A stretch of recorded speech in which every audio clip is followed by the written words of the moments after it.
Alfred Nobel's life and work. Born in Stockholm. On October 21, 1833, a baby boy was born to a family in Stockholm, Sweden, who was to become a famous scientist, inventor, businessman and founder of the Nobel Prizes. His father was Emmanuel Nobel and his mother was Andreetta Ahlsell Nobel. They named their son Alfred.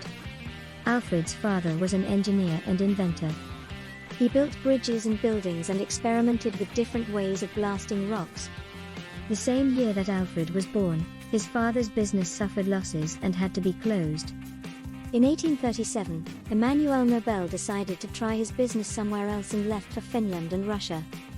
Alfred's mother was left in Stockholm to take care of the family. At this time, Alfred had two older brothers, Robert, born in 1829, and Ludwig, born in 1831. Andreetta Nobel, who came from a wealthy family, started a grocery store. The store had a modest income that helped in supporting the family. The family moved to Russia. After a time, Emmanuel Nobel's business in St. Petersburg, Russia, started doing well. He had opened a mechanical workshop that provided equipment for the Russian army. He also made the Russian Tsar and his generals believe that sea mines could be used to stop enemy ships from entering and attacking St. Petersburg. The mines stopped the British Royal Navy from moving into firing range of St. Petersburg during the Crimean War in 1853 to 1856. With his success in Russia, Emmanuel was now able to move his family to St. Petersburg in 1842. By 1843, another boy was born into the family, Emil. The four Nobel brothers were given first-class education with the help of private tutors. Their lessons included natural sciences, languages and literature. At the age of 17, Alfred could speak and write in Swedish, Russian, French, English, and German. Alfred travels abroad. Alfred was most interested in literature, chemistry and physics. His father wanted his sons to follow in his footsteps and was not pleased with Alfred's interest in poetry. He decided to send the young man abroad to study and become a chemical engineer. In Paris, Alfred worked in the private laboratory of Professor T.J. Pelouse, a famous chemist. There he met a young Italian chemist, Ascanio Sobrero. 3 years earlier, Sobrero had invented nitroglycerin, a highly explosive liquid. It was considered too dangerous to be of practical use. Alfred became very interested in nitroglycerin and how it could be used in construction work. When he returned back to Russia after his studies, he worked together with his father to develop nitroglycerin as a commercially and technically useful explosive. Moving back to Sweden. After the Crimean War ended, the business of Alfred's father went badly and he decided to move back to Sweden. Alfred's elder brothers Robert and Ludwig stayed in Russia to try and save what was left of the family business. They became successful and went on to develop the oil industry in the southern part of Russia. After the Nobel family's return to Sweden in 1863, Alfred concentrated on developing nitroglycerin as an explosive.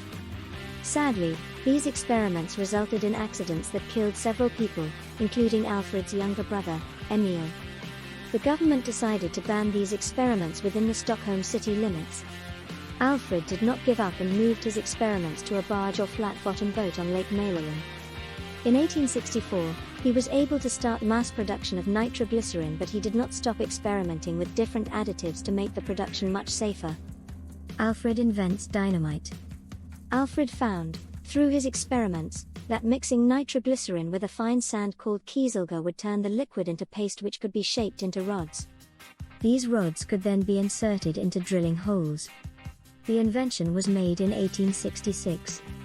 Alfred got a patent or legal right of ownership on this material the next year. He named it dynamite. He also invented a detonator or blasting cap which could be set off by lighting a fuse. These inventions were made at a time when the diamond drilling crown and pneumatic drill came into general use. Together, these inventions helped reduce the cost of many construction work like drilling tunnels, blasting rocks, building bridges, etc. Factories in different places. Dynamite and detonating caps were much in demand in the construction industry. Because of this, Alfred was able to put up factories in 90 different places. He lived in Paris but often traveled to his factories in more than 20 countries. He was once described as Europe's richest vagabond. He worked intensively in Stockholm, Sweden, Hamburg, Germany, Ardea, Scotland, Paris and Severn, France, Karlskoga, Sweden, and San Remo, Italy. He also experimented in making synthetic rubber and leather and artificial silk. By the time of his death in 1896 he had 355 patents. Meets Bertha von Suttner. Alfred had no family of his own. One day, he announced in the newspapers for a secretary. An Austrian lady, Bertha Kinksy von Chinnik und Tettau, got the job. After working for a short time, she moved back to Austria to marry Count Arthur von Suttner. Alfred and Bertha von Suttner remained friends and exchanged letters through the years. She later became very active in the peace movement. She wrote the famous book Lay Down Your Arms.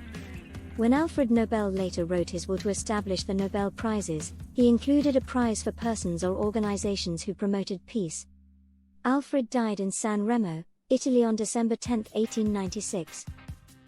In his last will and testament, he wrote that much of his fortune was to be used to give prizes to those who have done their best for humanity in the field of physics, chemistry, physiology or medicine, literature and peace. Not everybody was pleased with this. His will was opposed by his relatives and questioned by authorities in various countries. It took 4 years for his executors to convince all parties to follow Alfred's wishes.